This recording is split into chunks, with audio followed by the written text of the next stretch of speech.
Hi అండి, అందరికీ నమస్కారం. వెల్కమ్ టు అవర్ ఛానల్ తెలుగువారి ముచ్చట్లు.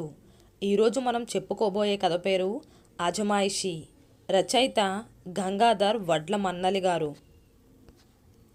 కుర్చీలో తీరుబడిగా కూర్చొని పొటాటో చిప్స్ తింటూ టీవీ చూస్తున్న శేఖరం ఏదో శబ్దం కావడంతో గుమ్మం వైపు చూశాడు. ఎవరో తలుపు కొడుతున్నట్టు వినిపించి వెళ్ళి తలుపు తీశాడు. ఎదురుగా తన స్నేహితుడు మూర్తి. చూసి చూడగానే ముఖం విప్పార్చి చిరునవ్వుతో, ఒరే మూర్తి, నువ్వా? ఎప్పుడొచ్చావు హైదరాబాద్ నుండి? అడిగాడు లోనికి ఆహ్వానిస్తూ. నిన్ననే వచ్చాన్రా. మా మనవడి మొదటి పుట్టినరోజుకి రమ్మని మా అమ్మాయి ఫోన్ చేస్తే వచ్చాను. మా అబ్బాయి బిజినెస్ పనిపై ఢిల్లీ వెళ్ళాడు. లేదంటే వాడే వచ్చేవాడు. నేను విశ్రాంతి తీసుకునేవాణ్ణి. వయసు కదా, కాలంతో పెద్దగా సాగలేను అని చెప్తూ వచ్చి హాల్లో సోఫాలో కూర్చున్నారు మూర్తిగారు. అవునులే, కొడుకు నీడన ఉంటూ హాయిగా విశ్రాంతి జీవితం గడుపుతున్నావు. అయినా అలా మరీ ఖాళీగా కూడా ఉండకూడదు. అప్పుడప్పుడైనా ఇలా రాకపోతే ఎలాగా? ఖాళీనా? భలేవాడివేరా బాబు. పొద్దున్న పాల ప్యాకెట్లు తేవటం, నా మనవరాల్ని స్కూల్లో దిగబెట్టడం, సూపర్ బజార్కు వెళ్ళటం, కాయగూరల కోసం రైతు బజార్కు వెళ్ళటం, సాయంత్రం మళ్ళీ నా మనవరాల్ని స్కూల్ నుండి తీసుకురావటం, ఇలానే నెమ్మదిగా ఓ రోబోలా పనిచేస్తుంటే నన్ను ఖాళీగా ఉన్నానంటావు? అడిగాడు సూటిగా చూస్తూ. ఆ మాటలు విన్న శేఖరం, చిచ్చి, సిగ్గులేదు అన్ని పనులు చేయటానికి, మళ్ళీ వాటిని నిస్సిగ్గుగా చెప్పడానికినూ అసహనం వ్యక్తం చేశారు శేఖరం గారు. అదేంట్రా అలా అంటావు? అక్కడికి నేనేదో పెద్ద కాని పని చేసినట్టు. అయినా నువ్వు రిటైర్ అయిన వాడివేగా, నువ్వింట్లో అడపాదడపా పనులు చెయ్యవా ఏంటి? మరీ విడ్డూరంగా మాట్లాడతావు అడిగారు మూర్తిగారు. నీలా నేనా? చచ్చా, నేనంత చచ్చును కాదు. నా కోడలు కొడుకు నాతో మాట్లాడడానికే పదాలు వెతుక్కుంటారు. ఇక నాకు పనులు చెప్పడమా?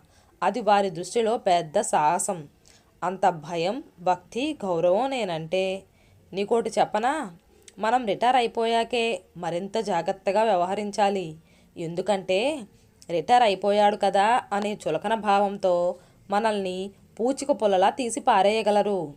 అందుకే మా వాడు కానీ మా ఆవిడ కానీ ఓ సలహా చెప్పే ముందు వారి ముఖం వాచేలా చీవాట్లు పెడతాను. లేకపోతే అదే అలుసనుకొని మొదట సలహాగా ప్రారంభమై తరువాత ఆర్డర్లు ఇవ్వటం వరకు వెళ్తారు. అందుకే ఆదిలోనే వారిని అదుపులో పెట్టాలి, తెలుసుకో. కనుక నువ్వు నాలా ఉండు చెప్పారు శేఖరం గారు. మరీ విడ్డూరంగా మాట్లాడుతున్నావురా శేఖరం. నేను నీలా ఉండాలా? ఎందుకు? నా కుటుంబ సభ్యులపై నేనే పెత్తనం చేయటానికా? లేక వాళ్ళని పెద్దరికం పేరుతో పొడుచుకు తినడానికా? లేదురా, నేను అలా ఎప్పటికీ ఉండలేను. అయినా ఇప్పుడు నేను చేదోడు సాయం చేస్తుంది ఎవరికి? నా కొడుక్కి, కోడలికి, నా మనవరాలికి. అయినా వాళ్ళకి నేను కాకపోతే ఎవరు చేస్తారు? నేను కొంచెం ఇబ్బంది పడ్డా పర్వాలేదు. నా అనుకున్న వాళ్ళని సంతోషంగా ఉండాలనుకుంటాను. కనుక నేను ఇలానే ఉండిపోతాను. అయినా మనం ఎన్నో చూసి వయసుకు వచ్చిన వాళ్ళం. మన పిల్లల్ని దిద్దాలి కానీ వారిపై యుద్ధం చెయ్యకూడదు. నేను వయసులో ఉన్నప్పుడు మా నాన్నని స్కూటర్ కొనమని ఎంత పోరినా కొనలేదు. చివరికి నేను ఉద్యోగంలో చేరగానే లోన్పై కొనుక్కున్నాను. మా నాన్నకి కోపం వచ్చి ఓ రోజు మాట్లాడలేదు. తరువాత ఓ హెల్మెట్ కొనిచ్చి 40 స్పీడ్లోనే నడుపు, ఎప్పుడూ హెల్మెట్ పెట్టుకో లాంటి ఎన్నో జాగ్రత్తలు చెప్పి నాకు డబ్బిచ్చి లోన్ క్లియర్ చేయమన్నారు. అప్పుడు అర్థమైంది ఆయన మనస్సు. కనుక మనం పిల్లలతో విభేదిస్తే దానికి ఓ మంచి కారణం ఉండాలి. వారిని మనం చెప్పిన మాటే వినాలని కట్టడి చెయ్యాలనుకున్నప్పుడు దాని వెనుక ఓ బలమైన కారణం ఉండి తీరాలి. అంతేకాని మన మాటే చెల్లాలన్న అహం, నేను చెప్పినట్టే జరగాలనే పెద్దరికపు పట్టుదలలు మంచివి కావు.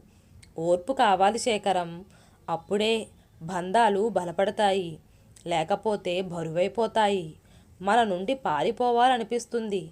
మనం వారికి చేయూత అయి నడిపించాలి కానీ గుప్పెట్లో పెట్టుకోవాలనుకోకూడదు.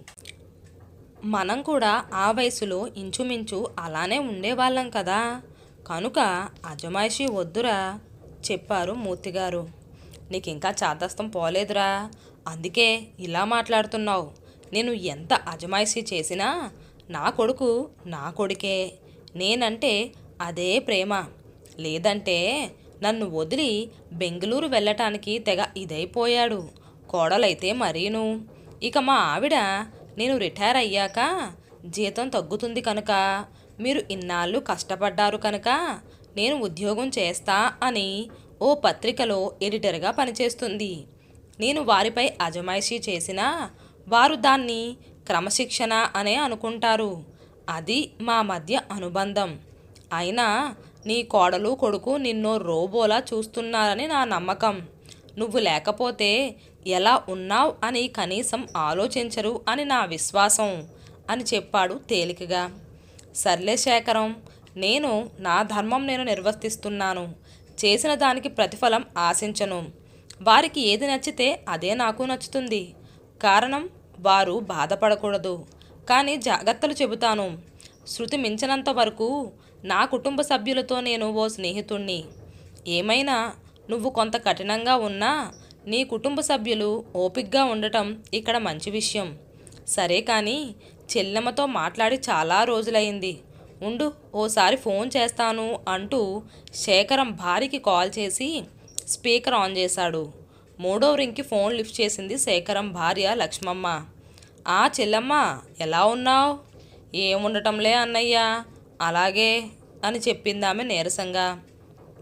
భలేదానివమ్మా, అంత చేస్తూ ఇంత సాధారణంగా మాట్లాడుతున్నావంటేనే తెలుస్తుందమ్మా నీ గొప్పదనం.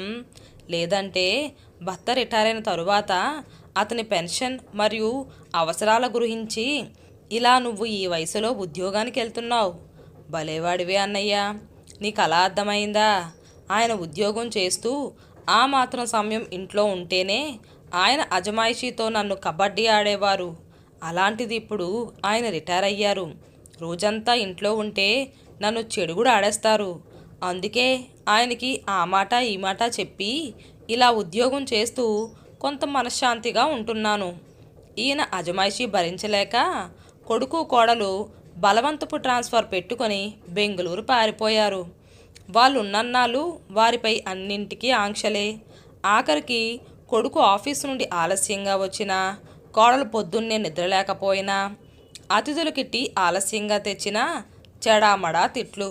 ఆయన మాటే వేదం అంటారు. ఏమిటో చెప్పిందామె బరువైన స్వరంతో. ఫోన్ స్పీకర్ ఆన్లో ఉండడంతో తరువాత చేస్తా అంటూ ఫోన్ పెట్టేశారు మూర్తిగారు. ఆ ఫోన్ కాల్ వినిన శేఖరం ఆలోచనలో పడ్డాడు. వస్తాన్రా అని కదలబోయిన మూర్తిగారికి ఫోన్ రావడంతో లిఫ్ట్ చేసి, అమ్మా వచ్చేస్తున్నాను. బాగానే ఉన్నాను. అబ్బాయి అడిగాడా? సరే, లేదు, చక్కెర టీలో కూడా వేసుకోవటం లేదు, వచ్చేస్తానమ్మా అని ఫోన్ పెట్టేసి, నా కోడలరా అని చెప్పి, మనుషులని గెలవాలంటే ఓర్పు కావాలి, కొన్నిటికి ఓర్చుకోవాలిరా శేఖరం, అజమాయిషీ కాదు. ఇప్పటికైనా తెలుసుకో, నీ వారిని దగ్గర చేసుకో అని చెప్పి బయటకు నడిచారు ఆయన.